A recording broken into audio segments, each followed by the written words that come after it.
Donald J. Trump is now President of the United States. President Obama is the ex-president.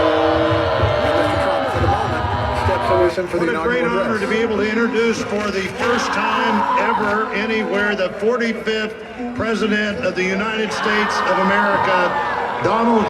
Welcome to NeoUnrealist. Often we've seen people say something about the latest nonsense said or written by a left-wing person expressing outrage at the most innocuous or normal occurrence, like it's typically written off as TDS or Trump derangement syndrome. But at its most basic, Trump derangement syndrome is whenever someone seems to perceive something that Trump does or any phenomenon that they associate with Trump as outrageous or somehow out of the norm or unprecedented. Now understand me, I'm not saying any criticism of Trump is TDS. I mean, like everyone else, he's subject to criticism and definitely makes errors in judgment. And what I'm talking about is harboring a hatred or fear of Trump so intense that someone's judgment is just impaired. I mean, this is not new. People seem to have forgotten, like history happened, started at the 2016 election. But at one time, there was Bush derangement syndrome. Well, now, all that happened was an 8-year interregnum where, all that old Bush derangement syndrome had no outlet except for momentary outlets like John McCain in 2008 or Mitt Romney in 2012 for the left to invest it in. What has changed is the level and intensity of the derangement syndrome with Trump. Just yesterday, there was some crazy liberal who saw Trump's innocuous boilerplate presidential declaration of Labor Day in honor of workers, and they tweeted it out as Trump somehow believing he was the inventor, that he was responsible for Labor Day. Now, despite President Obama putting out pretty much almost the same declaration with just about the identical text, save for his name, the standard language of all presidential decrees for holidays, like Labor Day or Thanksgiving, something that I doubt Trump even spent more than a couple minutes dealing with, just probably a pro forma paper that one of his aides put in front of him to sign to make it an official presidential decree.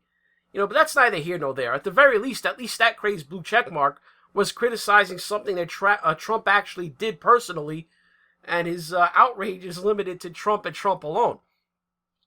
And there was another incident of Trump derangement syndrome yesterday that went several levels beyond this. I mean, a blue checkmark author named Rebecca Makkai actually put the following into a tweet.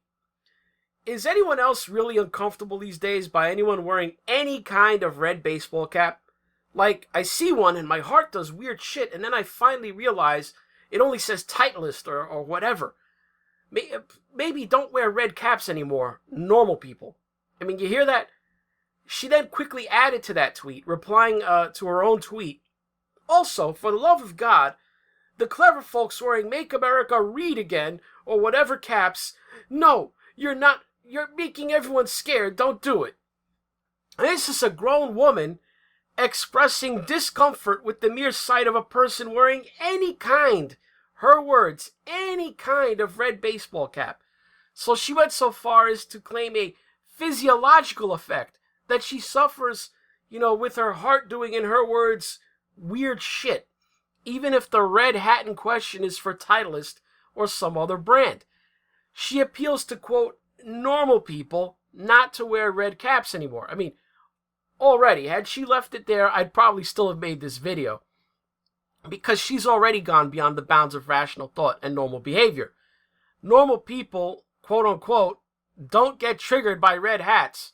In fact, normal people wear red hats all the time without giving it a second thought. I mean, she goes on to equate the wearing of a red hat with Hindus choosing not to use the symbol made popular by a certain German political party in the 1930s and 1940s. I mean, take that, YouTube wrong think AI. That certain symbol that was well liked by the German political party, she even uses that as an analogy for the sight of a red hat. But even so, she brings up Hindus using or not using that symbol of their religion while in the United States. While it's not as ubiquitous in the U.S. as it would be in, say, South Asia and India, Surely she's seen one adorning a Hindu temple before, or a signage for a temple, or literature for one. I mean, is she going into Hindu temples and demanding that they stop printing it in their pamphlets, their magazines, or books to take it down off their walls? I mean, were she to encounter an Indian man who was wearing such a symbol, is she really saying she'd be so rude as to tell him to remove it because it frightens her? How about the hammer and sickle then? Does she not find that symbol offensive? How about Che Guevara t-shirts? All she really wants is to stigmatize the campaign paraphernalia of a rival political campaign that she doesn't like, in my opinion. But let's assume, for argument's sake, she's 100% legitimately frightened and nothing else is motivating her tweets there. Where would we even begin with this? I'm going to call this an irrational fear of red hats. Erythrococklaphobia, from the roots erythro for red and cockla for hat.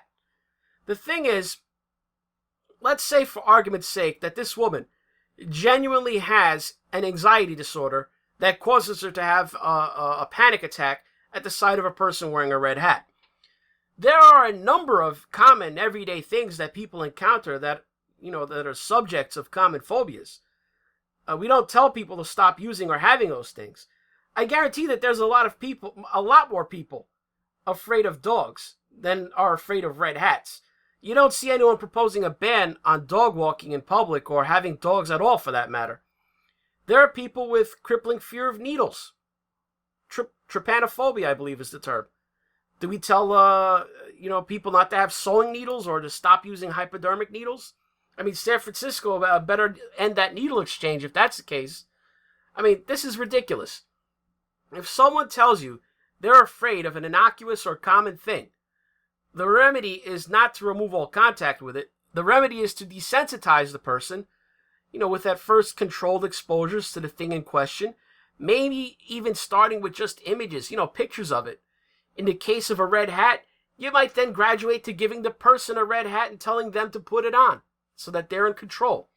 I mean, as I think about this, as a baby, I was bit by a dog, and this led to a fear of dogs in my early childhood. Not by any deliberate effort. I was cured of that fear. But just a simple accident of fate. It was nobody trying to get me over anything. My brother just happened to love dogs, and at one point in his life, not one, not two, but 3 pit bulls. With him working a night shift, there was really no one else usually around to take those dogs out for a walk. So there was me, someone who as a small child was very afraid of dogs, walking simultaneously 3 of the biggest, strongest dogs you ever laid eyes on. Now today, even the fiercest, snarling, angry dog doesn't faze me. I could often just walk over and calm an animal like that down, merely just because they don't frighten me anymore, and most dogs seem to just calm down naturally. If you're calm, you're firm, but friendly with them, no big deal. It never occurred to me to tell my brother to get rid of his dogs, because I was afraid of them. They were there, they were a fact of life, and I just got over it. So too does this woman have to get over her irrational fear of red hats. I mean, hell, for that matter, let's say it's even just the dreaded MAGA hat itself. By her logic, if someone were, say, the victim of some wrong by a member of a certain ethnic group and developed a fear of people in that grouping, does she think that person should ask all those people of that grouping to be removed from her sight forever going forward?